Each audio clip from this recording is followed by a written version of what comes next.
Hello everyone, মাওয়ায় নাকি bike এবং private car ছাড়া নাকি ট্যুর হয় না। তো যাদের প্রাইভেট কার এবং বাইক নেই তারা কি ট্যুর দেবে না? এবং মাওয়ায় হচ্ছে কিভাবে একটা বাজেটপূর্ণ একটা ট্যুর দেওয়া যায় তাই নিয়ে আজকের ভিডিও। এবং কখন গেলে আপনারা পদ্মা সেতু সহকারে সব কিছুর ফিল নিতে পারবেন মাওয়ায় গিয়ে, এবং কি কি খাবার পাচ্ছেন এবং কি কি খাবার খাবেন, এবং সব কিছু মিলে আপনাদের প্রিয়জনদের সঙ্গে মাওয়া ট্যুরটি কেমন হতে যাচ্ছে তাই নিয়ে আজকের ভিডিও। তো চলুন শুরু করা যাক। তো যারা মিরপুর এরিয়া থেকে যেতে চান তারা হচ্ছে সরাসরি মেট্রো করে আপনারা হচ্ছে গুলিস্তান থেকে বাস ধরবেন, তাহলে হচ্ছে 2 ঘন্টা 2.5 ঘন্টার জ্যামটা আপনাদের আর রাস্তায় কাটাইতে হবে না, আপনারা হচ্ছে ইজিলি যেতে পারবেন। তো যাই হোক, আমার বন্ধু আসিফ ঢাকা ইউনিভার্সিটি থেকে সে রওনা দিবে, এই জন্য তাকে নেওয়ার জন্য আমরা টিএচি দিয়ে নেমেছিলাম। তো সেখান থেকে গোলাপসার মাজারে এসে পৌঁছানোর পর বসুমতী অথবা স্বাধীন প্রচেষ্টা বিভিন্ন ধরনের বাস যায়, মূলত হচ্ছে বসুমতী এবং স্বাধীন এরা হচ্ছে একটু ভালো টাইপের বাস। 100 টাকা থেকে 120 টাকা দিলে আপনাকে মাওয়ার ঘাটে পৌঁছে দেবে। তো হচ্ছে আপনারা এই রাস্তার সুন্দর প্রকৃতিকে ফিল করতে করতে মাওয়ায় যাবেন, এবং হচ্ছে রাস্তার চারদিকটা এত সুন্দর, এবং মাওয়া এক্সপ্রেস হাইওয়ে জাস্ট অসাধারণ। বাংলাদেশের মধ্যে মনে হয় সব থেকে বেস্ট রোড হচ্ছে এই মাওয়া রোড। তো যারা দেখেছেন তারা তো জানেন এর সৌন্দর্য, আর যারা দেখেন নাই তারা অবশ্যই চেষ্টা করবেন। তো ফাইনালি আমরা হচ্ছে মাওয়া ঘাটে নামলাম। তো নামার পর এখানে অটো পাবেন, অটো যোগে মাত্র 20 টাকা করে আপনারা হচ্ছে যেতে পারবেন মাওয়াতে। তো সুন্দর সুন্দর এই প্রকৃতিকে উপভোগ করতে করতে একদম ডিরেক্ট আপনাদের মাওয়ার 3 নাম্বার ঘাটে এনে পৌঁছায় দেবে। তো আপনারা যেতে যেতে রাস্তার একপাশে প্রজেক্ট হিলসা দেখতে পাবেন। একসময় যেখানে সিরিয়াল ধরে মানুষ যাইতো, এখন তাদের মানে প্রতারণার জন্য তারা এখানের কোনো রকমের ভিড় নেই বা আশেপাশের কোনো মানুষজনই নেই ধরতে গেলে। তো যাই হোক, এগুলো হচ্ছে প্রজেক্ট হিলসার ছোট ভাই। তো যাদের হচ্ছে মানে একটু ভালো পরিবেশে বসতে মন চায় তারা এই রেস্টুরেন্টগুলোয় বসতে পারে। যেহেতু আমরা বাজেট ট্যুর দিব, সুতরাং আমরা এই রেস্টুরেন্টগুলোতে বসবো না, আমরা ঘাটের যে লোকাল রেস্টুরেন্টগুলো সেখানে বসবো। তো এখানে অবশ্যই আপনারা যারা খেতে বসবেন তারা হচ্ছে দয়া করে দাম দর করে খাবেন, কজ এখানে তারা অনেক অনেক রেট চাই, সেগুলো হচ্ছে আপনারা যদি দামাদামি না করতে পারেন সেক্ষেত্রে আপনাদের অনেক টাকা লস হইতে পারে। তো যাই হোক, আমরা এই রেস্টুরেন্টগুলো দেখতে দেখতে আমরা হচ্ছে চলে যাচ্ছি, এবং অপোজিট পাশে দেখতে পাচ্ছি মাছের আড়ত। এখান থেকে আপনারা সকালবেলা আসলে পাইকারি রেটে মাছ পাবেন। তো হচ্ছে আমরা ফাইনালি হচ্ছে ঘাটের দিকে পৌঁছে গেলাম। এদিকে এরিয়াটা খুবই সুন্দর এবং খোলামেলা পরিবেশ। যাই হোক, ঘাটের চারদিকেই হচ্ছে খোলামেলা, যার জন্য হচ্ছে প্রকৃতিকে আপনি উপভোগ করতে পারবেন। তো ফাইনালি আমরা ঘাটে এসে পৌঁছে গেলাম, আর এই লুকটা জাস্ট অসাধারণ। এরকম ভিউ যদি আপনারা দেখতে চান অবশ্যই আপনাকে মাওয়া এসে নিজের চোখে এই প্রকৃতিকে ফিল করতে হবে। এবং এখানে থাকছে স্পিডবোট সহ আপনার নৌকা ভ্রমণ। তো এখানে যারা হচ্ছে নৌকায় ভ্রমণ করতে যাচ্ছেন তারা যদি বাজেট হিসাবে মানে বাজেট ট্যুরের হিসাবে চিন্তা করেন তাহলে এখানে 100 টাকার টিকিট ট্রলার ভাড়া পার পারসন। তারা হচ্ছে সিরিয়াল অনুযায়ী যায়, এবং হচ্ছে যদি রিজার্ভ নিতে চান বা আপনার ফ্যামিলি নিয়ে আসছেন প্রাইভেটলি ট্যুর দিতে চান তাহলে সেই ক্ষেত্রে আপনি রিজার্ভ নিতে পারেন 1000 থেকে 1200 টাকার ভিতরে। অথবা স্পিড বোর্ডে আপনারা যেতে পারেন, সেখানে হচ্ছে মাত্র 200 টাকা পার পারসন।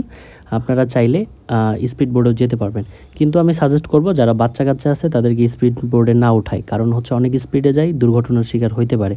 তো এরকম হচ্ছে অভিজ্ঞতাকে সাক্ষী রেখে পদ্মা নদীকে আমরা উপভোগ করার জন্য সবাই মিলে আমরা ট্রলারে করে বের হয়ে গেলাম, যেখানে পার পারসন 100 টাকা করে টিকিট নিচ্ছে, এবং আমাদের ট্রলারটা ছেড়েছিল প্রায় 10 মিনিটের মধ্যেই। তো এরকম হচ্ছে অনেক সুন্দর করে আমরা ঘোরাফেরা করতেছি এবং প্রকৃতি দেখতেছি। ফাইনালি আমরা পদ্মা সেতুর নিচে এসে পদ্মা সেতুকে উপভোগ করতেছি, এবং এর সৌন্দর্য আসলেই অনেক সুন্দর। নিচ থেকে দেখতে, উপর থেকে দেখা হয়েছিল, কিন্তু উপর থেকে দেখার থেকে নিচের থেকে দেখাটা অনেক অনেক অসাধারণ এবং সুন্দর। এই প্রকৃতিকে উপভোগ করতে চাইলে অবশ্যই আপনাদের ট্রলার ভ্রমণের কোনো বিকল্প নেই। আর আপনারা অবশ্যই বিকাল 4টা থেকে 5টার মধ্যে চলে আসবেন এই মাওয়া ঘাটে, তাহলে 1 থেকে 1.5 ঘন্টা সময় পাবেন। এই 1 থেকে 1.5 ঘন্টার মধ্যে ট্রলার ভ্রমণটা শেষ করতে পারবেন। তো ফাইনালি আমরা ট্রলার ভ্রমণটা শেষ করে এসে ঘাটে পৌঁছালাম, তখন আমাদের প্রায় 7টা বাজে। তো এখানকার হচ্ছে আপনারা চাইলে নাস্তা কিছু আইটেম, স্ন্যাক্স আইটেম খেতে পারেন, অথবা অনেক কিছু আছে। তাছাড়াও এখানে কিছু রাইড আছে যেগুলো বাচ্চা থেকে বুড়ো সবাই সেই রাইডে চড়তে পারেন।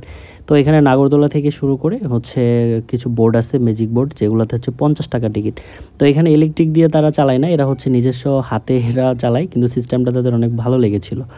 তো যাই হোক, তাদের এই কিছুক্ষণ এখানে কাটানোর পরে ফাইনালি হচ্ছে ইলিশের দোকানে আইসা পড়লাম। তো এখানে হচ্ছে ইলিশ, কাঁকড়া এবং বিভিন্ন ধরনের মাছ আপনারা ফ্রাই করে খেতে পারবেন। তো এখানে মেইনলি হচ্ছে যেটা ফেমাস সেটা হচ্ছে ইলিশ। এখানে হচ্ছে অরিজিনাল পদ্মা নদীর বড় বড় সাইজের ইলিশ পাওয়া যায়, যেগুলো জাস্ট অসাধারণ। তবে এগুলোতে অনেক দাম চাইবে, আপনারা অবশ্যই দাম দর করে খাবেন। তবে সামনের রেস্টুরেন্টগুলোতে এদের কাছে অনেক অনেক কম দামে পেয়ে যাবেন। যারা বাজেট ট্যুর দিতে চান তারা অবশ্যই এখানে বসবেন, আমি সাজেস্ট করি। তবে ইলিশটা পরিষ্কার করার সময় আপনারা অবশ্যই দাঁড়ায় থাকবেন এবং নিজের মতো করে পরিষ্কার করে নেবেন। তারাও অবশ্য ভালো করে পরিষ্কার করে দেয় এবং নিজে দাঁড়ায় থাকে একটা মানে পরিষ্কার করে নিলে একটা আলাদা মনোযোগ বা এবং রুচি থাকে। তো যাই হোক, এখানে হচ্ছে ফ্রাই করার জন্য 100 টাকা করে তেল নেয়। আর তারা যদি ফ্রিতে করে দিতে চায় সেক্ষেত্রে পোড়া তেলটা ইউজ করে, যেটা না নেওয়াই বেস্ট। বেগুন পাওয়া যায়, বেগুন ভাজা প্রতি পিস 20 টাকা। এরা সিম্পল মশলা দিয়ে এরা হচ্ছে অনেক সুন্দর করে মাছ ফ্রাই করে। মূলত হচ্ছে এখানকার টেস্টটা হচ্ছে এই সরিষার তেল। এই সরিষার তেলে একটা ইলিশ মাছ ভাজলে টেস্টটা হয়ে যায় অবশ্যই মজার। আর তার সঙ্গে এই পরিবেশটা হচ্ছে এই ইলিশের স্বাদটাকে দ্বিগুণ বাড়িয়ে দেয়। তো আমরা সবাই মিলে হচ্ছে ইলিশ ভাজাটা দেখতেছি এবং এনজয় করতেছি। আর নিজের হাতে ইলিশ ভেজে খাওয়ার মজাটাই আলাদা। তো যাই হোক, আমার বন্ধু আসিফ জীবনে হচ্ছে ছুলনা ধরে নাই, তো আজকে দেখি ইলিশ ভাজতেছে। তো আমি নিজেও কিছুক্ষণ ধরে ইলিশ টিলিশ নিজের মতো করে ভেজে নিলাম। চাইলে আপনারা নিজেও এসেও ভেজে নিতে পারবেন। তো এরকম হালকা ইলিশ ভাজার সরিষার তেলের ঘ্রাণ জাস্ট ওয়াও, অসাধারণ। মাওয়া ঢুকতেই আপনারা একটা ঘ্রাণ পাবেন, এই সরিষার তেল পোড়া অর্থাৎ ইলিশের ঘ্রাণ পেয়ে যাবেন। তো যাই হোক, ফাইনালি হচ্ছে এই সেই মজাদার, যেটা হচ্ছে মজাদার জিনিস, যেটা হচ্ছে যার জন্য আমরা মাওয়া আসি বা সবাই মাওয়া আসে, সেটা হচ্ছে স্পেশাল ইলিশ ভর্তা। তো এই লেজের ইলিশ ভর্তাটা হচ্ছে অনেক স্পেশাল মাওয়ার জন্য। তো আমাদের ইলিশ ভর্তাও রেডি এবং মাছও রেডি। এখানে হচ্ছে ভাত পাবেন আপনারা 120 টাকা বল, যেখানে হচ্ছে 1:3 একজন 3জন খেতে পারবেন। আর যারা হচ্ছে বেশি খেয়ে থাকেন তাদের 2 জনের জন্য 1 বল যথেষ্ট। বেগুন ভাজাটা পাতলা সাইজের হলেও খেতে অনেক মজার। আর হচ্ছে ইলিশ মাছটা আপনি অবশ্যই দাম দর করে নেবেন, সেই ক্ষেত্রে হচ্ছে আপনাদের অনেক লাভ হইতে পারে। তবে একটা কথা বলতে চাই যে মাওয়া যাওয়ার আগে অবশ্যই আপনারা একটা গ্রুপ করবেন, কারণ হচ্ছে ফ্রেন্ডদের নিয়ে গ্রুপ করে গেলে আপনাদের ক্ষেত্রে খরচের ক্ষেত্রে অনেকটা সেভ হবে। তো ফাইনালি হচ্ছে আমরা মাওয়ার সব কিছু ইলিশ খেয়ে রাত হয়েছে প্রায় 9টা-10টার বাজে, তখন আমরা রওনা দিয়েছি। তো এখানকার রাতের দৃশ্যটাও অসাধারণ, রাতের লাইটিংটা ফুটে তুলেছে রাস্তার দুই পাশ। তো আসলে এরকম উপভোগ করতে করতে ফাইনালি এসে আপনারা আবারও সেই মাওয়ার মেইন রোডে দাঁড়াবেন। সেখান থেকে বিভিন্ন লোকাল বাসও পেয়ে যাবেন, যার টিকিট হচ্ছে 70 থেকে 80 টাকা। তো এখান থেকে যার যার গন্তব্যে তারা রওনা দিবেন। তো যাই হোক, আমার এই বাজেট ট্যুরটা আপনাদের কেমন লাগলো অবশ্যই কমেন্টস করে জানাবেন এবং আমার ভিডিওটা ভালো লাগলে অবশ্যই আমার চ্যানেলটাকে সাবস্ক্রাইব করবেন। সবাইকে ভালো থাকবেন, সুস্থ থাকবেন।